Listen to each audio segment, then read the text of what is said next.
Regardez l'horizon. Vous voyez cette vague qui se forme au loin? Elle a l'air complètement anormale, trop raide et trop abrupte.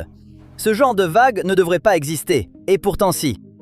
Une nouvelle étude suggère que dans l'océan réel, les vagues peuvent devenir 4 fois plus abruptes que ce que nos anciens modèles physiques prévoyaient. En fait, les vagues de l'océan font bien plus que simplement rouler et s'écraser sur la plage. Et pourtant, la plupart des modèles traitent les vagues comme si elles se déplaçaient en ligne droite. On pourrait comparer ça aux vaguelettes dans une longue baignoire. Mais l'océan n'est pas une baignoire, évidemment. Là-bas, les vagues ne se déplacent presque jamais dans une seule direction. Elles arrivent de plusieurs angles en même temps, parce que le vent tourne, les tempêtes se chevauchent et les houles lointaines se mêlent aux vagues locales. Au lieu de vagues parallèles bien lisses, on obtient une sorte de grand motif en X à la surface.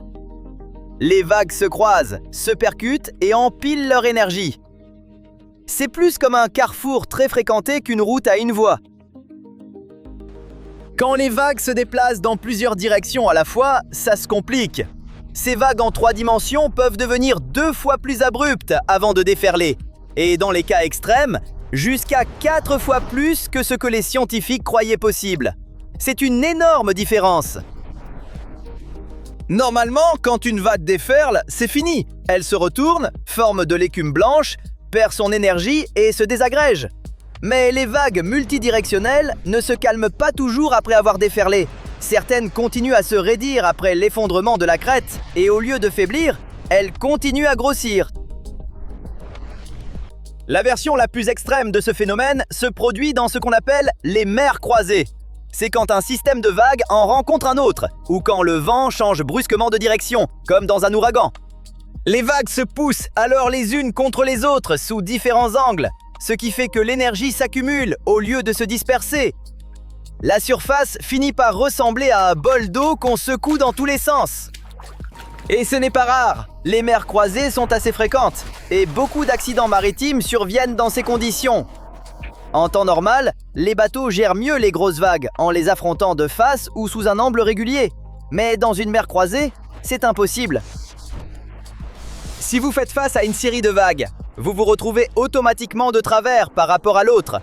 Le bateau est frappé de plusieurs côtés, ce qui le rend plus difficile à manœuvrer et plus instable.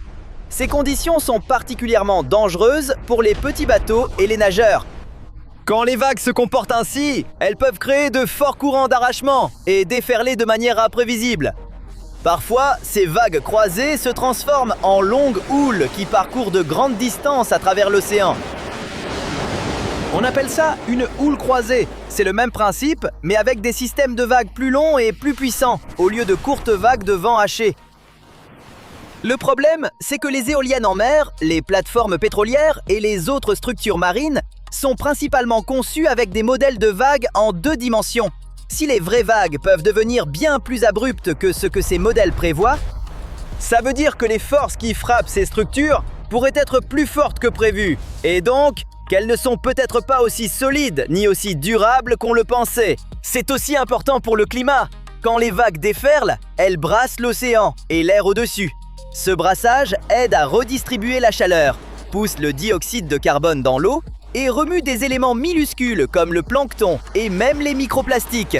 Si les vagues se comportent différemment quand elles viennent de plusieurs directions, ça pourrait changer notre façon de calculer les échanges entre l'océan et l'atmosphère, et notre modélisation de la circulation océanique.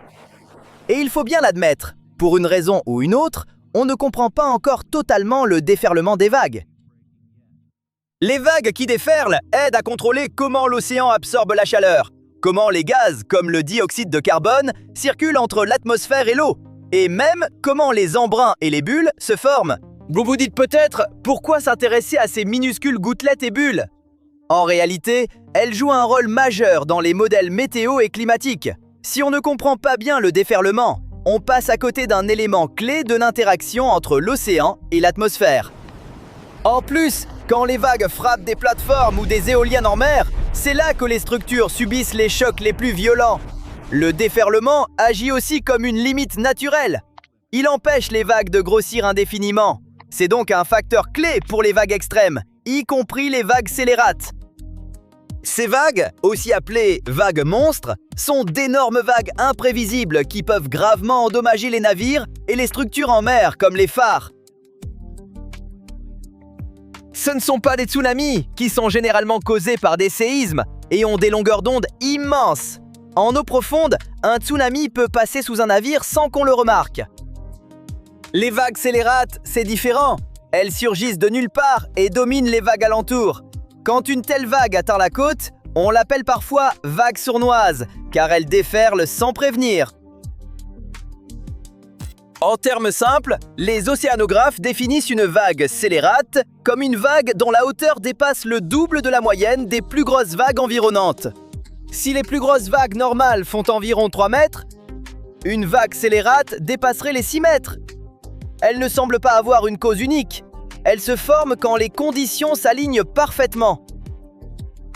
Des vents forts, des courants puissants et des vagues venant de directions différentes peuvent additionner leur énergie. De nouvelles recherches suggèrent que tout est une question de timing. Quand plusieurs vagues s'alignent au même instant, elles peuvent fusionner en une vague bien plus grande. La plupart du temps, elles ne coïncident pas parfaitement et rien de spectaculaire ne se passe.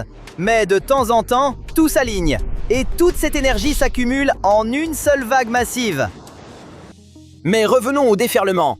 Pourquoi ne le comprend-on pas encore totalement? Parce que c'est incroyablement difficile à étudier. Pour simuler des vagues qui déferlent sur ordinateur, il faut des modèles hydrodynamiques très détaillés qui demandent une puissance de calcul énorme. C'est comme essayer de simuler chaque tourbillon et chaque éclaboussure au ralenti, dans les moindres détails. Les expériences en labo sont un peu plus simples. On peut créer des vagues dans des bassins, mais même là, mesurer ce qui se passe vraiment reste très compliqué. C'est déjà difficile de mesurer la forme exacte de la surface de l'eau. Mesurer comment l'eau bouge en dessous, c'est encore plus dur. Comme c'est si difficile à étudier, la plupart des chercheurs simplifient. Ils observent les vagues en 2 dimensions seulement. Des vagues qui se déplacent en ligne droite. Mais le vrai océan ne fonctionne pas comme ça. Il est entièrement tridimensionnel. Les vagues arrivent sous différents angles, se croisent et se mélangent. Malgré ça, une grande partie de la recherche sur le déferlement repose encore sur ce modèle simplifié à une seule direction. C'est l'une des plus grandes lacunes dans notre compréhension. Et avant de vraiment comprendre le déferlement, il faut d'abord comprendre quand une vague décide de déferler. Ce point de départ, ce déclencheur, est la clé de tout ce qui suit. Heureusement, on pourrait bientôt tout comprendre grâce à une nouvelle station spatiale, Sentinel-6. Ce sont en fait 2 satellites lancés à quelques années d'intervalle. Un en 2020 et l'autre en 2025. Ils se suivent pour qu'il n'y ait aucune interruption dans les données. Ces satellites poursuivent un suivi commencé en 1992. Depuis, une série de satellites océanographiques mesure la montée du niveau des mers sans interruption. Pourquoi c'est important? Parce que la montée des eaux est l'un des signes les plus clairs du changement climatique. Quand les océans se réchauffent, l'eau se dilate. En plus, les glaciers et les calottes glaciaires fondent, ajoutant encore plus d'eau. Aujourd'hui, l'océan est comme une immense baignoire qui se remplit lentement et les villes côtières sont juste au bord. Sentinel-6 mesure la hauteur de la surface de l'océan depuis l'espace avec une précision extrême, à quelques centimètres près.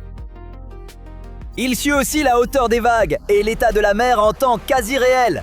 Ces données servent aux prévisions météo, au suivi des tempêtes, à la sécurité maritime et à la recherche climatique.